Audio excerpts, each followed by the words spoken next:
Roberto Arlt, el jorobadito. Los diversos y exagerados rumores desparramados con motivo de la conducta que observé en compañía de Rigoletto, el jorobadito, en la casa de la señora X, apartaron en su tiempo a mucha gente de mi lado. Sin embargo, mis singularidades no me acarrearon mayores desventuras de no perfeccionarlas estrangulando a Rigoletto.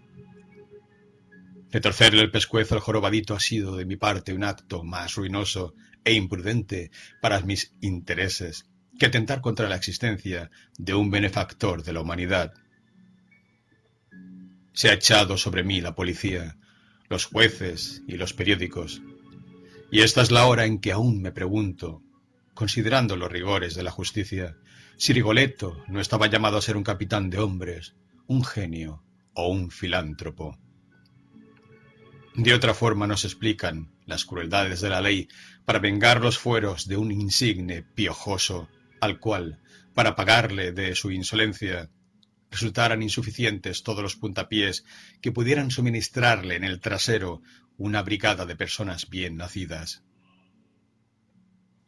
No se me oculta que sucesos peores ocurren sobre el planeta, pero esta no es una razón para que yo deje de mirar con angustia las leprosas paredes del calabozo donde estoy alojado a espera de un destino peor.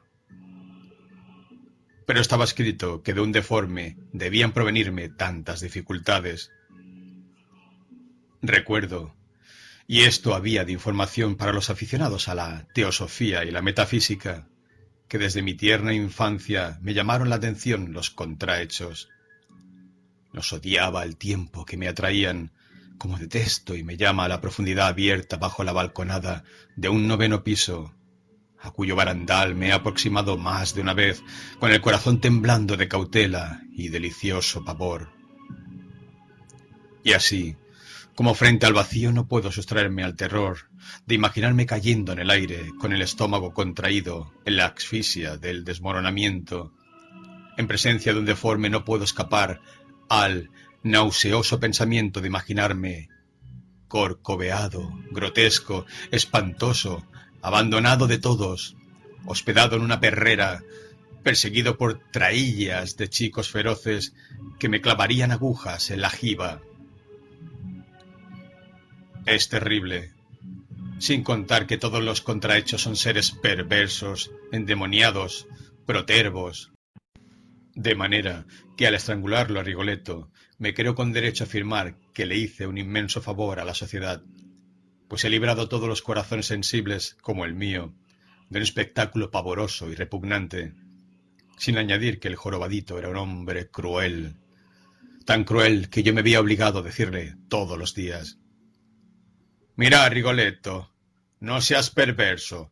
Prefiero cualquier cosa a verte pegándole con un látigo a una inocente cerda. ¿Qué te ha hecho la marrana?» «Nada. ¿No es cierto que no te ha hecho nada?» «¿Qué se le importa?» «No te ha hecho nada, y vos, contumaz, obstinado, cruel, desfogas tus furores en la pobre bestia. Como me embrome mucho, la voy a rociar de petróleo a la chancha y luego le prendo fuego». Después de pronunciar estas palabras, el jorobadito descargaba latigazos en el crinudo lomo de la bestia, rechinando los dientes como un demonio de teatro. Y yo le decía: «Te voy a retorcer el pescuezo, Rigoletto. Escucha mis paternales advertencias, Rigoletto. Te conviene...». Predicar en el desierto hubiera sido más eficaz.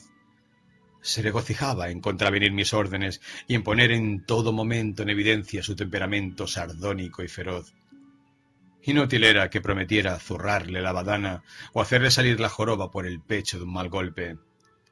Él continuaba observando una conducta impura. Volviendo a mi actual situación, diré que si hay algo que me reprocho es haber recaído en la ingenuidad de conversar semejantes minucias a los periodistas. Creía que las interpretarían, mas heme aquí, ahora, abocado a mi reputación menoscabada, pues esa gentuza lo que menos ha escrito es que soy un demente, afirmando con toda seriedad que bajo la trabazón de mis actos se descubren las características de un cínico perverso. Ciertamente que mi actitud en la casa de la señora X, en compañía del jorobadito, no ha sido la de un miembro inscripto en el almanaque de Gotha. No, al menos no podría afirmarlo bajo mi palabra de honor. Pero de este extremo al otro, en el que me le colocan mis irreductibles enemigos, media una igual distancia de mentira e incomprensión. Mis detractores aseguran que soy un canalla monstruoso, basando esta afirmación en mi jovialidad al comentar ciertos actos en los que he intervenido, como si la jovialidad no fuera precisamente la prueba de cuán excelentes son las condiciones de mi carácter y qué comprensivo y tierno al fin y al cabo. Por otra parte, si hubiera que tamizar mis actos, ese tamiz a emplearse debería llamarse sufrimiento. Soy un hombre que ha padecido mucho. No negaré que dichos padecimientos han encontrado su origen en mi exceso de sensibilidad, tan agudizada que cuando me encontraba frente a alguien he querido percibir hasta el matiz del color que tenían sus pensamientos, y lo más grave es que no me he equivocado nunca. Por el alma del hombre he visto pasar el rojo del odio y el verde del amor, como a través de la cresta de una nube los rayos de la luna más o menos empalidecidos por el espesor distinto de la masa acuosa. Y personas hubo que me han dicho: ¿recuerda cuando usted, hace 3 años, me dijo que yo pensaba en tal cosa? No se equivocaba. He caminado así, entre hombres y mujeres, percibiendo los furores que encrespaban sus instintos y los deseos que embaraban sus intenciones, sorprendiendo siempre en las laterales luces de la pupila, en el temblor de los vértices de los labios y en el erizamiento casi invisible de la piel de los párpados, lo que anhelaban, retenían o sufrían. Y jamás estuve más solo que entonces, que cuando ellos y ellas eran transparentes para mí.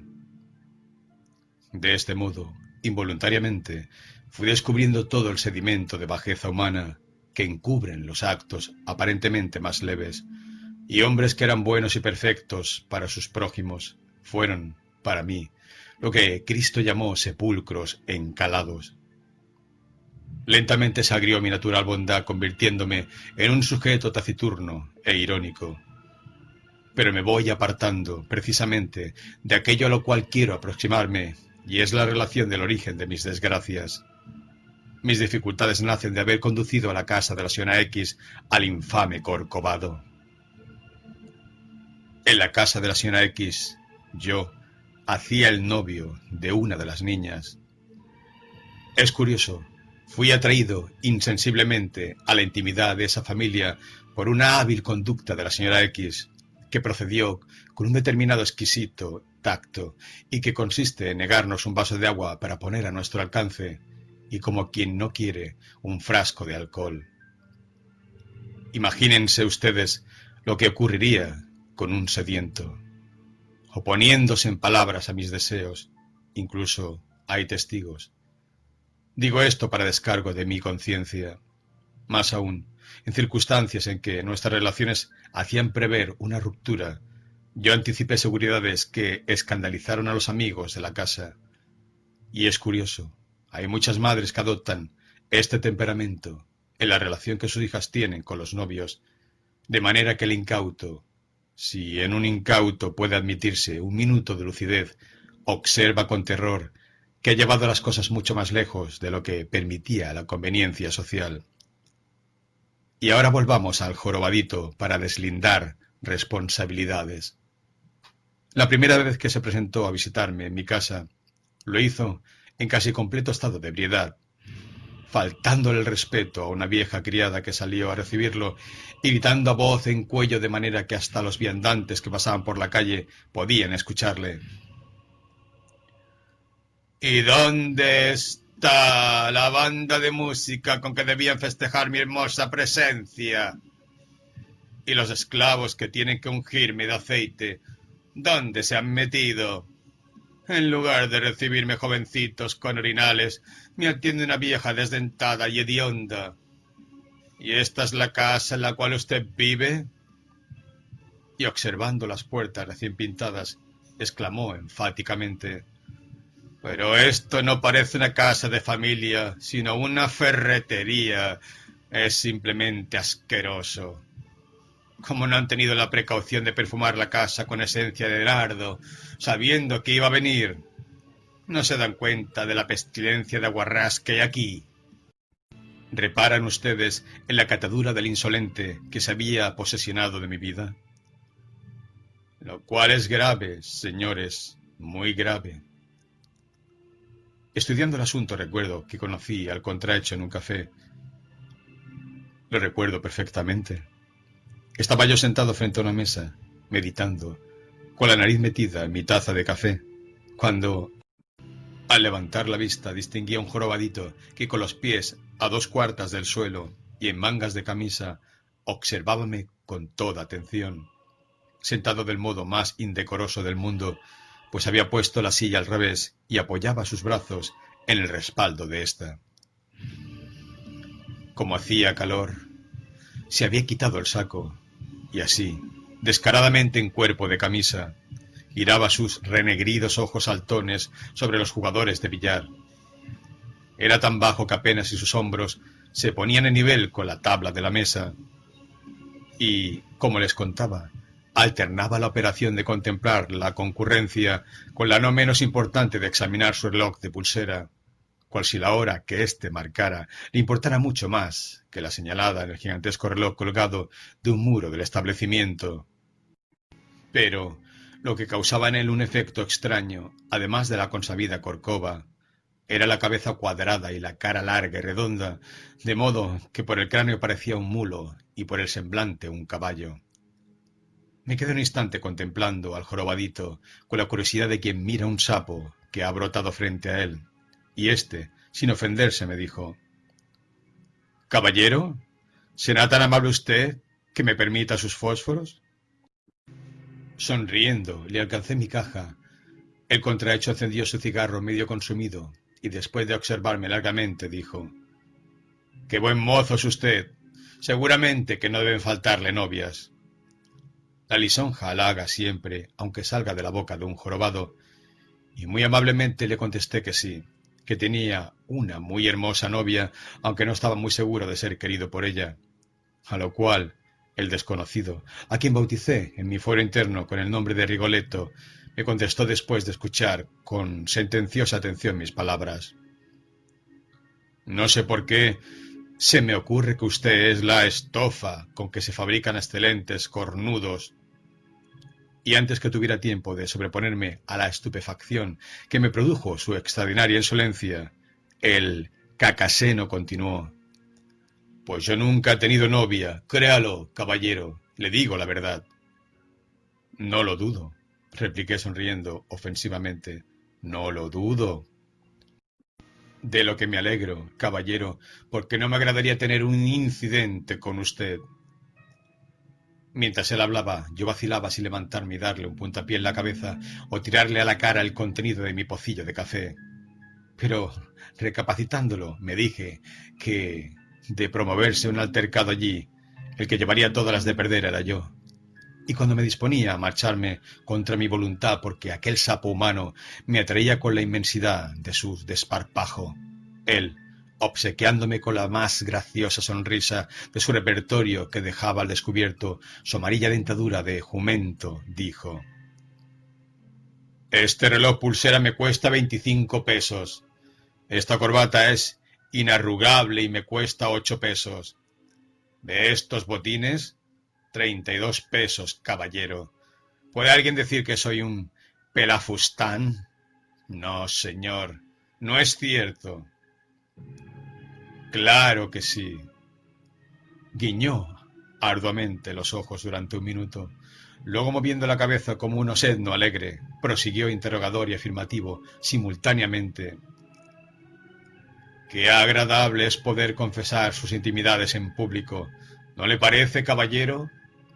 Hay muchos en mi lugar que pueden sentarse impunemente a la mesa de un café y entablar una amable conversación con un desconocido, como lo hago yo. No. ¿Y por qué no hay muchos? ¿Puede contestarme?». No sé, porque mi semblante respira la santa honradez. Satisfechísimo de su conclusión, el bufoncillo se restregó las manos con satánico donaire y echando complacidas miradas en redor prosiguió.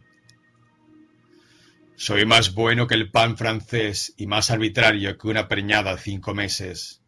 Basta mirarme para comprender de inmediato que soy uno de aquellos hombres que aparecen de tanto en tanto sobre el planeta, como un consuelo que Dios ofrece a los hombres en pago de sus penurias.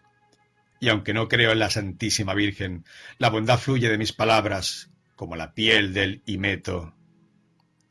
Mientras yo desencajaba los ojos asombrados, Rigoletto continuó. Yo podría ser abogado ahora, pero como no he estudiado, no lo soy.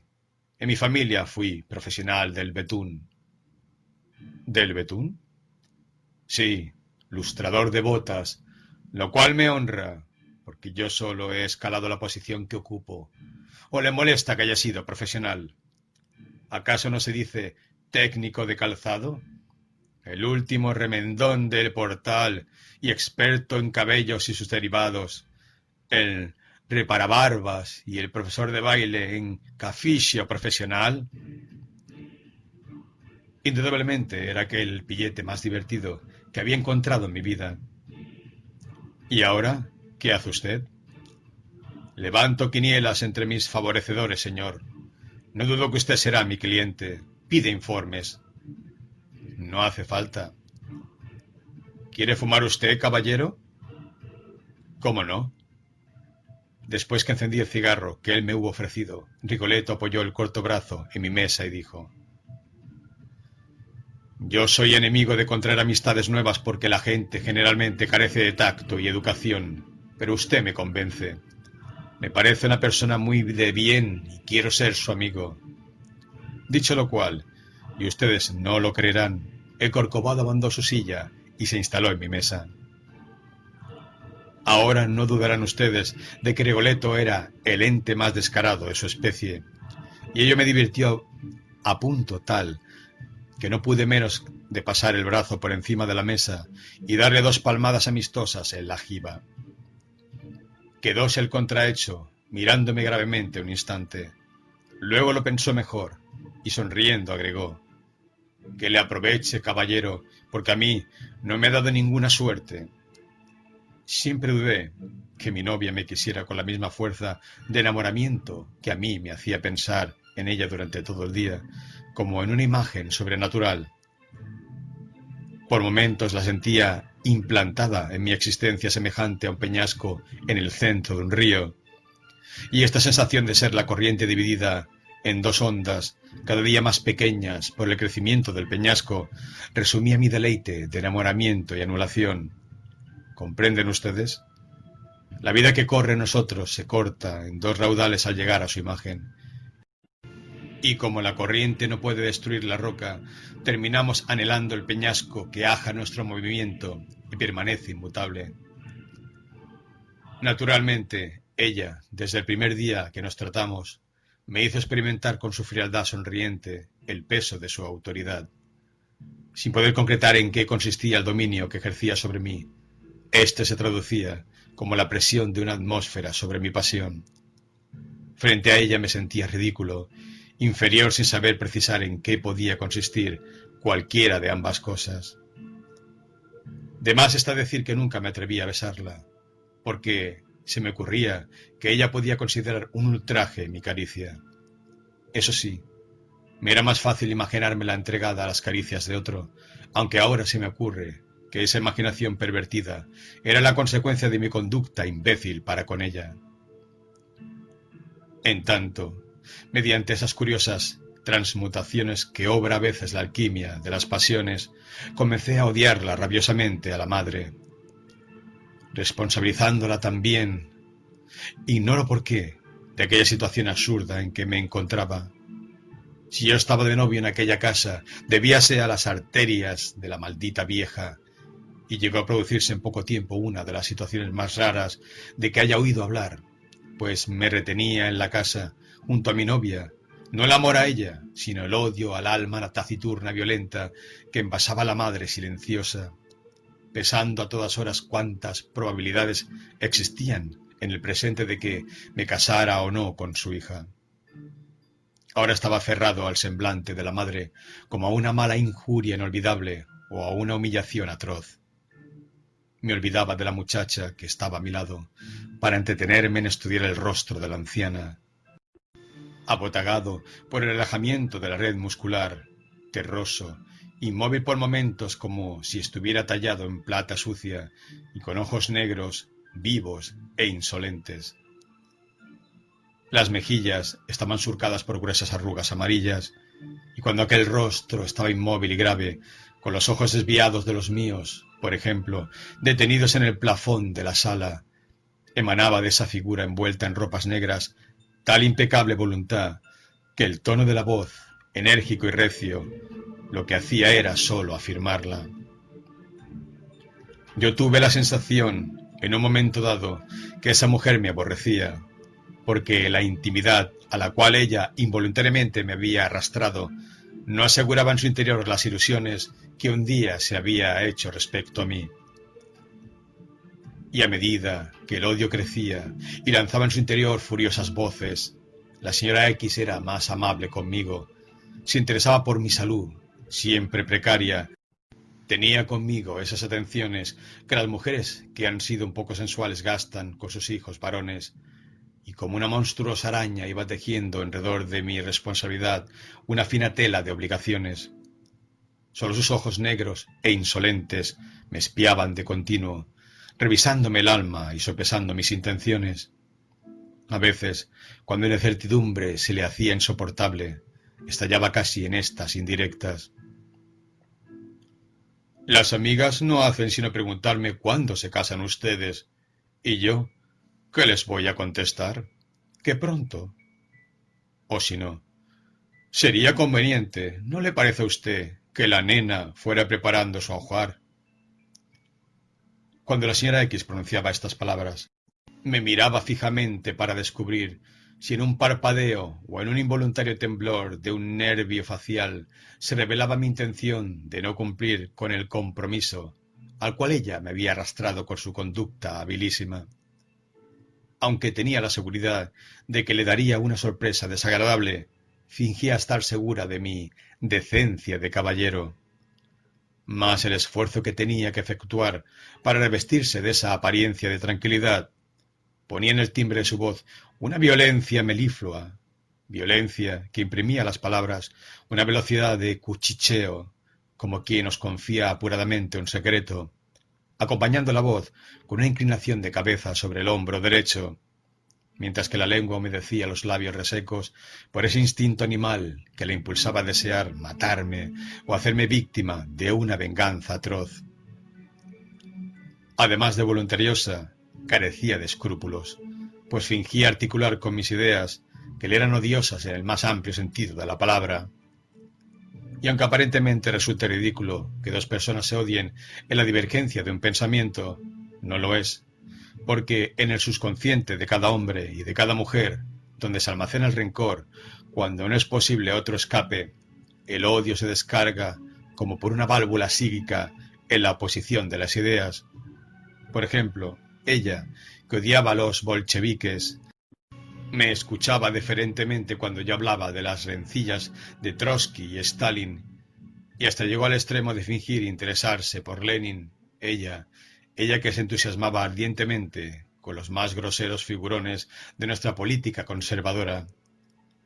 Acomodaticia y flexible, su aprobación a mis ideas era una injuria. Me sentía empequeñecido y denigrado frente a una mujer que, si yo hubiera afirmado que el día era noche, me contestara: efectivamente, no me fijé que el sol hace rato que se ha puesto. Sintetizando, ella deseaba que me casara de una vez. Luego se encargaría de darme con las puertas en las narices y de resarcirse de todas las dudas en que la había mantenido sumergida mi noviazgo eterno. En tanto, la malla de la red se iba ajustando cada vez más a mi organismo. Me sentía amarrado por invisibles cordeles. Día tras día la señora X agregaba un nudo más a su tejido, y mi tristeza crecía, como si ante mis ojos estuvieran serruchando las tablas del ataúd que me iban a sumergir en la nada. Sabía que en la casa lo poco bueno que persistía en mí iba a naufragar si aceptaba la situación que traía aparejada el compromiso.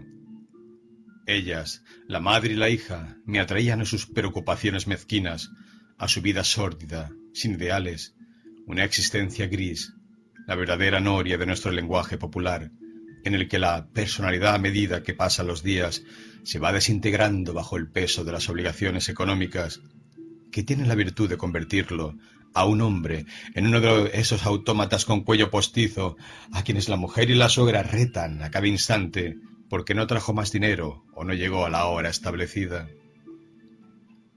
Hace mucho tiempo que he comprendido que no he nacido para semejante esclavitud.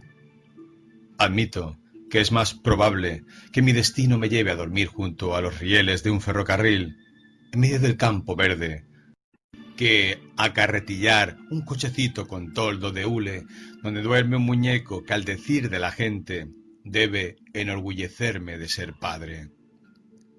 Yo no he podido concebir jamás ese orgullo y sí experimento un sentimiento de vergüenza y de lástima, como un buen señor se entusiasma frente a mí con el pretexto de que su esposa lo ha hecho padre de familia. Hasta muchas veces me he dicho que esa gente que así procede son simuladores de alegría o unos perfectos estúpidos, porque en vez de felicitarnos del nacimiento de una criatura, deberíamos llorar de haber provocado la aparición en este mundo de un mísero y débil cuerpo humano que a través de los años sufrirá incontables horas de dolor y escasísimos minutos de alegría. Y mientras la deliciosa criatura, con la cabeza tiesa junto a mi hombro, soñaba con un futuro sonrosado, yo, con los ojos perdidos en la triangular verdura de un ciprés cercano, pensaba con qué hoja cortante desgarrar la tela de la red, cuyas células, a medida que crecía, se hacían más pequeñas y densas. Sin embargo, no encontraba un filo lo suficientemente agudo para desgarrar definitivamente la malla hasta que conocía al Corcovado. En esas circunstancias se me ocurrió la idea que fue pequeñita al principio como la raíz de una hierba, pero que en el transcurso de los días se bifurcó en mi cerebro, dilatándose, afianzando sus fibromas entre las células más remotas, y, aunque no se me ocultaba que era esa una idea extraña, fui familiarizándome con su contextura, de modo que a los pocos días ya estaba acostumbrado a ella, y no faltaba sino llevarla a la práctica. Esa idea, semidiabólica por su naturaleza, consistía en conducir a la casa de mi novia al insolente jorobadito, previo acuerdo con él, y promover un escándalo singular, de consecuencias irreparables, buscando un motivo mediante el cual podría provocar una ruptura. Reparé en una ofensa que podría inferirle a mi novia, sumamente curiosa, la cual consistía, bajo la apariencia de una conmiseración elevada a su más pura violencia y expresión, el primer beso que ella aún no me había dado a mí tendría que dárselo al repugnante Corcovado que jamás había sido amado, que jamás conoció la piedad angélica ni la belleza terrestre. Familiarizado, como les cuento, con mi idea, si algo tan magnífico se puede llamar idea, me dirigí al café en busca de Rigoletto. Después que se hubo sentado a mi lado, le dije: querido amigo, muchas veces he pensado que ninguna mujer lo ha besado ni lo besará. No me interrumpa. Yo la quiero mucho a mi novia, pero dudo que me corresponda de corazón. Y tanto la quiero que para que se dé cuenta de mi cariño le diré que nunca la he besado. Ahora bien, yo quiero que ella me dé una prueba de su amor hacia mí, y esa prueba consistirá en que lo bese a usted. ¿Está conforme? Respingó el Corcovado en su silla. Luego con tono enfático me replicó: ¿y quién me indemniza a mí, caballero, del mal rato que voy a pasar? ¿Cómo? ¿Mal rato? Naturalmente. ¿Usted se cree que yo puedo prestarme por ser jorobado a farsas tan innobles? Usted me va a llevar a la casa de su novia y como quien presenta a un monstruo le dirá: querida, te presento al dromedario. Yo no la tuteo a mi novia. Ahora el caso es lo mismo. Y yo, en tanto, ¿qué voy a quedarme haciendo, caballero? ¿Abriendo la boca como un imbécil mientras disputan sus tonterías? No, señor, muchas gracias. Gracias por su buena intención, como le decía la liebre al cazador. Además, que usted me dijo que nunca le había besado a su novia. ¿Y eso qué tiene que ver? Claro, ¿usted sabe acaso si a mí me gusta que me besen? Puede no gustarme. Y si no me gusta, ¿por qué usted quiere obligarme? ¿O es que usted se cree que porque soy corcovado no tengo sentimientos humanos? La resistencia de Rigoletto me enardeció. Violentamente le dije: pero ¿no se da cuenta de que es usted, con su joroba y figura desgraciadas, el que me sugirió este admirable proyecto? Piense, infeliz, si mi novia consiente, le quedará a usted un recuerdo espléndido. Podrá decir por todas partes que ha conocido a la criatura más adorable de la tierra. ¿No se da cuenta? Su primer beso habrá sido para usted. ¿Y quién le dice a usted que ese sea el primer beso que haya dado? Durante un instante me quedé inmóvil. Luego, obcecado por ese frenesí que violentaba toda mi vida hacia la ejecución de la idea, le respondí: ¿y a vos, Rigoletto, qué se te importa? No me llames Rigoletto. Yo no le he dado tanta confianza para que me ponga sobrenombres. Pero, ¿sabes que sos el contrahecho más insolente que he conocido? Amainó el jorobadito y ya dijo: ¿y si me ultrajara de palabra o de hecho? No seas ridículo, Rigoletto. ¿Quién te va a ultrajar? Si vos sos un bufón, ¿no te das cuenta? Sos un bufón y un parásito. ¿Para qué haces entonces la comedia de la dignidad? Rotundamente protesto, caballero. Protesta todo lo que quieras, pero escúchame. Sos un desvergonzado parásito. Creo que me expreso con suficiente claridad, ¿no?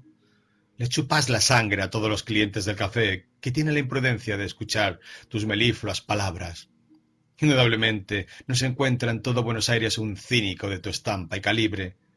¿Con qué derecho entonces pretendés que te indemnicen si a vos te indemniza mi tontería de llevarte a una casa donde no sos digno de barrer el zaguán? ¿Qué más indemnización querés que el beso que ella santamente te dará, insensible a tu cara, el mapa de la desvergüenza? ¡No me ultraje! Bueno, Rigoletto, ¿aceptás o no aceptás? Y si ella se niega a dármelo o quedo desairado, te daré 20 pesos. ¿Y cuándo vamos a ir? Mañana. Cortate el pelo, limpiate las uñas. Bueno, présteme 5 pesos. Toma 10. A las 9 de la noche salí con Rigoletto en dirección a la casa de mi novia. El giboso se había perfumado endiabladamente y estrenaba una corbata plastrón de color violeta. La noche se presentaba sombría, con sus ráfagas de viento encallejonadas en las bocacalles, y en el confín, tristemente iluminado por oscilantes lunas eléctricas, se veían deslizarse vertiginosas cordilleras de nubes. Yo estaba malhumorado, triste, tan apresuradamente caminaba que el cojo casi corría tras de mí, y a momentos, tomándome del borde del saco, me decía con tono lastimero: «Pero usted quiere reventarme. ¿Qué le pasa a usted?». Y de tal manera crecía mi enfurecimiento que, de no necesitarlo a Rigoletto, lo hubiera arrojado de un puntapié al medio de la calzada. Y cómo soplaba el viento. No se veía alma viviente por las calles, y una claridad espectral caía del segundo cielo que contenían las combadas nubes, hacía más nítidos los contornos de las fachadas y sus cresterías funerarias. No había quedado un trozo de papel por los suelos. Parecía que la ciudad había sido borrada por una tropa de espectros, y a pesar de encontrarme en ella, Creía estar perdido en un bosque. El viento doblaba violentamente la copa de los árboles, pero el maldito corcovado me perseguía en mi carrera, como si no quisiera perderme, semejante a mi genio malo, semejante a lo malvado de mí mismo, que para concretarse se hubiera revestido con la figura abominable del giboso.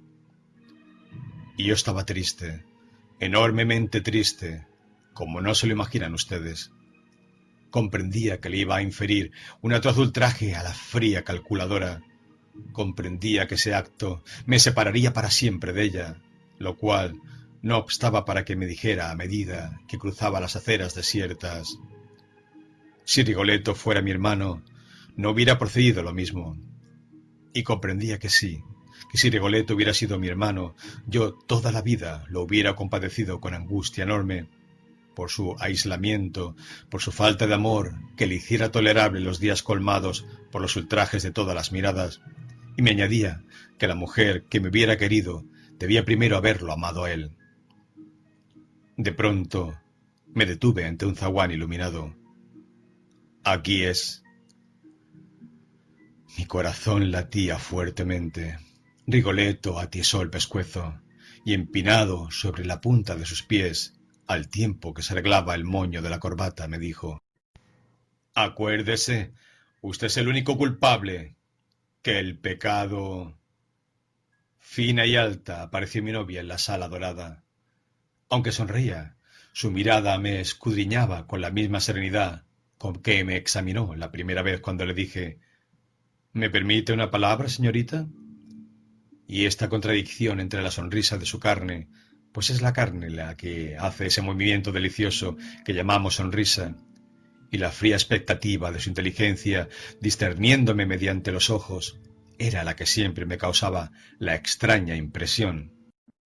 Avanzó cordialmente hacia mi encuentro, pero al descubrir el contrahecho se detuvo asombrada, interrogándonos a los dos con la mirada.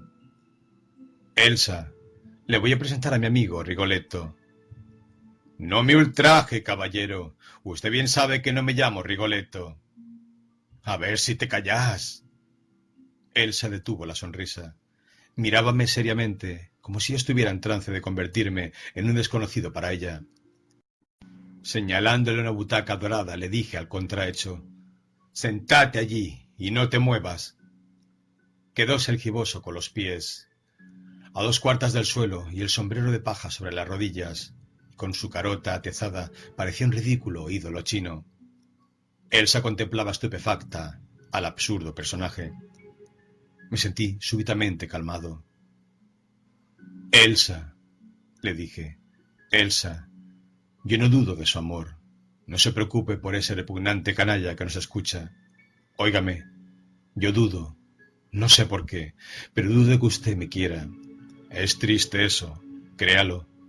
Demuéstreme, deme una prueba de que me quiere y seré toda la vida su esclavo. Naturalmente, yo no estaba seguro de lo que quería expresar toda la vida, pero tanto me agradó la frase que insistí. Sí, su esclavo para toda la vida. No crea que he bebido. Sienta el olor de mi aliento. Ella retrocedió a medida que yo me acercaba a ella, y en ese momento, ¿saben ustedes lo que se le ocurre al maldito cojo? Pues tocar una marcha militar con el nudillo de sus dedos en la copa del sombrero. Me volví al cojo y después de combinarle silencio me expliqué. Ve a Elsa, y la única prueba de amor es que le dé un beso a Rigoletto. Los ojos de la doncella se llenaron de una claridad sombría. Caviló un instante. Luego, sin cólera en la voz, me dijo muy lentamente: retírese. Pero, retírese, por favor. Váyase. Yo me inclino a creer que el asunto hubiera tenido compostura, créanlo, pero aquí ocurrió algo curioso, y es que Rigoletto, que hasta entonces había guardado silencio, se levantó exclamando: no le permito esa insolencia, señorita. No le permito que lo trate así a mi noble amigo. Usted no tiene corazón para la desgracia ajena. Corazón de peñasco. Es indigna de ser la novia de mi amigo. Más tarde, Mucha gente creyó que lo que ocurrió fue una comedia preparada, y la prueba de que yo ignoraba lo que iba a ocurrir es que al escuchar los despropósitos del contrahecho me desplomé en un sofá, riéndome a gritos, mientras que el giboso, con el semblante congestionado, tieso en el centro de la sala, con su bracito extendido, vociferaba: ¿Por qué usted le dijo a mi amigo que un beso no se pide? Se da. Son conversaciones esas adecuadas para una que presume de señorita como usted. ¿No le da a usted vergüenza? Descompuesto de risa, solo atiné a decir: ¡Cállate, Rigoletto! ¡Cállate! El Corcovado se volvió enfático. Permítame, caballero. No necesito que me dé lecciones de urbanidad. Y volviéndose a Elsa, de roja de vergüenza había retrocedido hasta la puerta de la sala, le dijo: Señorita, le conmino a que me dé un beso. El límite de resistencia de las personas es variable. Ella huyó arrojando grandes gritos, y en menos tiempo del que podía esperarse aparecieron en la sala su padre y su madre, la última con una servilleta en la mano. ¿Ustedes creen que el cojo sea Milano? Nada de eso. Colocado en medio de la sala, gritó estentóreamente: Ustedes no tienen nada que hacer aquí. Yo he venido en cumplimiento de una alta misión filantrópica. No se acerquen. Y antes de que ellos tuvieran tiempo para avanzar, para arrojarlo por la ventana, el Corcovado desenfundó un revólver, encañonándolos. Se escaparon, porque creyeron que estaba loco, y cuando los vi así, inmovilizados por el miedo, quedéme a la expectativa, como quien no tuviera nada que hacer en tal asunto, pues ahora la insolencia del Rigoletto parecíame de lo más extraordinaria y pintoresca. Dándose cuenta del efecto causado, se envalentonó. Yo he venido a cumplir una alta misión filantrópica y es necesario que Elsa me dé un beso para que yo le perdone a la humanidad mi Corcova. A cuenta del beso, sírvanme un té con coñac. Es una vergüenza cómo ustedes atienden a las visitas. No tuerza la nariz, señora, que para eso me he perfumado. Y tráigame el té. Ah, inefable Rigoletto. Dicen que estoy loco, pero jamás un cuerdo se ha reído con tus insolencias como yo, que no estaba en mis cabales. Lo haré meter preso. Usted ignora las más elementales reglas de cortesía, insistía el Corcovado. Ustedes están obligados a atenderme como a un caballero. El hecho de ser jorobado no los autoriza a despreciarme. Yo he venido para cumplir una alta misión filantrópica. La novia de mi amigo está obligada a darme un beso. Y no lo rechazo, lo acepto. Comprendo que debo aceptarlo como una reparación que me debe la sociedad, y no me niego a recibirlo. Indudablemente, si allí había un loco, era Rigoletto. No les quede la menor duda, señores, continuó él. Caballero, yo soy... Un vigilante tras otro entraron en la sala. No recuerdo nada más. Dicen los periódicos que me desvanecí al verlos entrar. Es posible. Y ahora se dan cuenta por qué el hijo del diablo, el maldito jorobado, castigaba a la marrana todas las tardes y por qué yo he terminado estrangulándole.